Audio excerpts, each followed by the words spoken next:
Hello and welcome to my channel. Well, I wanted to cover one other tool knife thing that I found.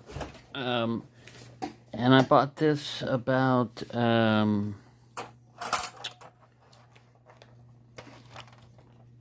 Ozark Trail. I got it at Walmart. Bought this thing probably about 5, maybe 6 years ago. And we're going to go over it because the price I got it for at Walmart, I think it was like about $5. I looked online now to see if they've got them and stuff. And Walmart tends to sell them. I haven't gone to my local Walmart. I think they're about like $8 or $9, so that's not too bad. But then eBay, you know, they got scalper prices. But the way it works, all right. So you've probably seen a lot of different places that make it a hobo knife. One of the most expensive ones I've seen, that's not the most expensive, was Case. $118.95, and you got to get, you know, shipped and all that. That's kind of high for a hobo. Hobos used to be people that couldn't afford a lot of money for stuff. They're not panhandlers or homeless people like you see nowadays, like in Portland and all that weird crap. But they would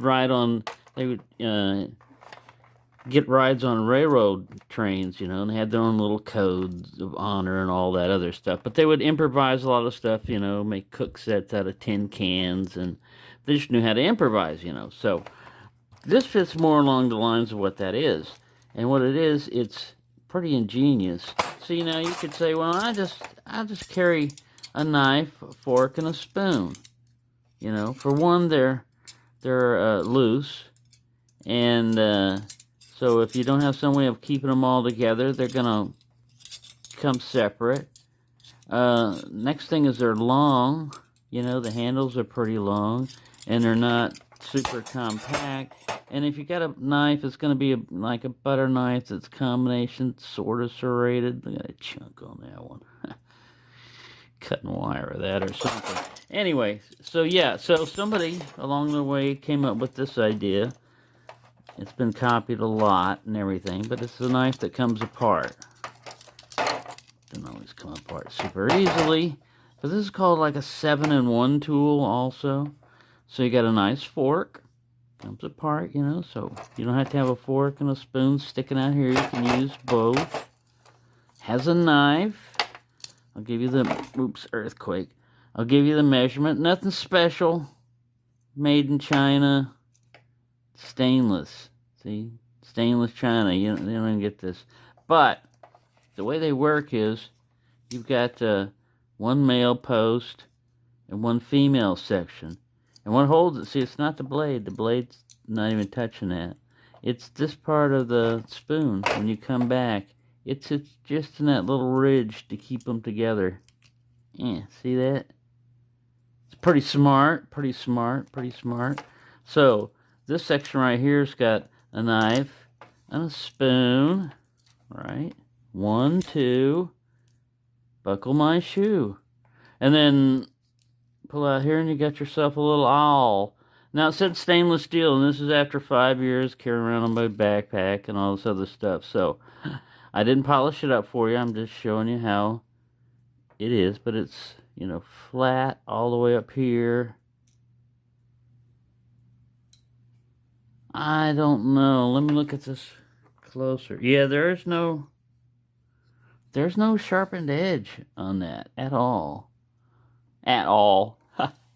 So I don't know how good that would be, because usually you want to have just like one sharp edge. What you're doing is you're trying to make a hole in leather. So this is, you're not really cutting it. You're just kind of like reaming it, you know, tapering it.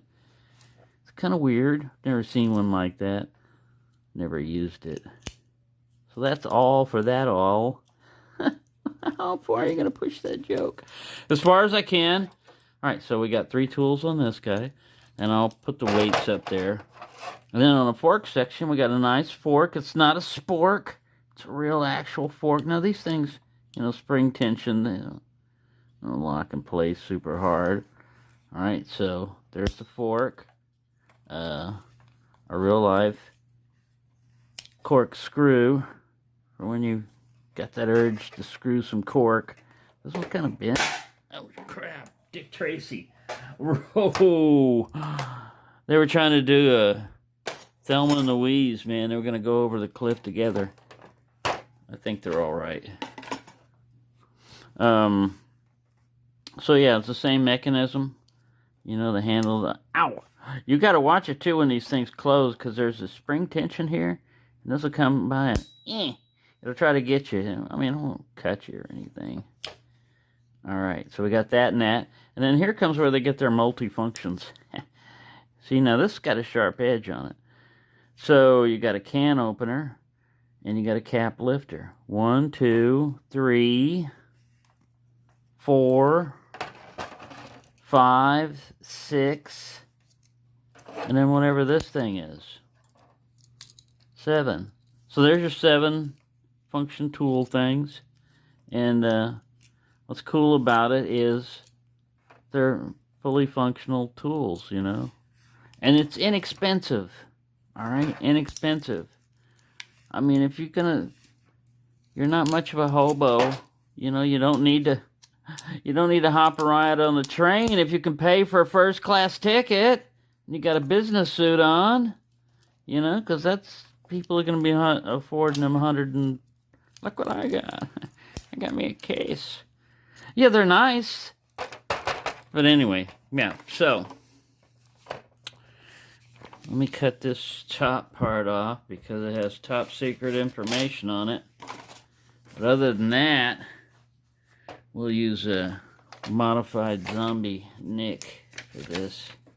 Modified. Zombie nick has been modified. He needs to be sharpened. He's not as good as my other knives here. We shall pull out the smellamentum. I smellamentum. Oh yeah, real nice. Oh, I wasn't supposed to show what I was cutting. It's top secret information. Alright, so here we go. Here's the Ozark Trail Hobo Knife, or we should say, a.k.a. 7-in-1, also known as. It's just a Chinese one, you know, so if you find them on eBay or you find them on Amazon for cheap, then you're probably getting the same thing, but I just wanted to... This is the one that I'm reviewing, was the Ozark Trail 7-in-1. Also known as Johnny Barlow. Wanted in 7 states. Alright, no, not Johnny Barlow. Alright, you get out of there. Your top secret information. That's just a company I worked at before, and, you know, you don't need to be on there. You don't have a need to know. Okay, so that's what it is, hobo knife. It has a 2 5/16 inch cutting edge on the knife blade, knife B. 2 3/4 inch overall for the knife blade. 61 millimeter cutting edge on a knife blade, or 70 millimeter overall knife blade. 2.5 ounces for the fork section, which works out to 71 grams. Or 3.15 ounces for the spoon section, because it also has a knife with it too, you know, so it adds up. Or 89 grams. The whole thing weighs 5.65 ounces for the whole kit, or 160.5 grams. So, you know, if you're looking at this, and then you were looking at these guys, where'd you go, you other punk? Get your punk butt back here. Where'd you go? Where you go? Where you go, Fork? Fork say, fork you, I'm not coming back. Alright, this guy's pretty heavy too. Solid. Alright, so you're looking at those 3, and you're looking at this. Which you think would be heavier? Actually, these guys are heavier. No, they're not. Yes, they are. No, they're not. This guy's heavier just by a little bit. Alright, so here's the secret. Alright, so 160.5 grams for the 7-in-1 thing, or 151.5 grams for the fork and spoon, or 5.35 ounces for them, or 5.65 ounces. So yeah, this weighs only a little bit less, but like I said, they're all loose, and you don't have 7 tools. You only got 3. You only got 3. You got 7 here. 7 for the price of like $7. Dollar a tool. And this works fine, you know. I ate a lot of ramen with it. Because what's the problem with a fork or a spoon or something like this? Because a lot of times you'll forget one, or you'll leave one. So yeah, if you miss out on the knife, you can probably make do with, you got a pocket knife with you, or you know, something like that. But a fork or a spoon, usually the hardest thing, fork you can kind of get away by with sometimes, but the hardest thing is a spoon to improvise, because like you need a spoon of sugar or something like that, or you can stir something. Yeah, you can stir with this, but you know, like eating soup or something, so that helps to have that. Now fork, you can't eat soup with it as well. You know, you can get the chunky stuff, and you can use it, like I said, as a stir if you have to, but it's not as good as having a spoon. And so if you've got this, you got all the utensils you need, plus a can opener, plus a cap lifter, plus somebody's version of an awl, plus a corkscrew. In case you run into that cork that you always wanted to screw, you'll have the tool to do it. So there you go. That's just a little quickie. I think those are great little economical tools that serve their function. And who knows what steel they are, and the blade's probably not the best, but you know, you're not going to be chopping down trees with it. You're just going to be cutting a steak maybe, or eating your ramen noodles. So, thank you for watching, and have a nice day.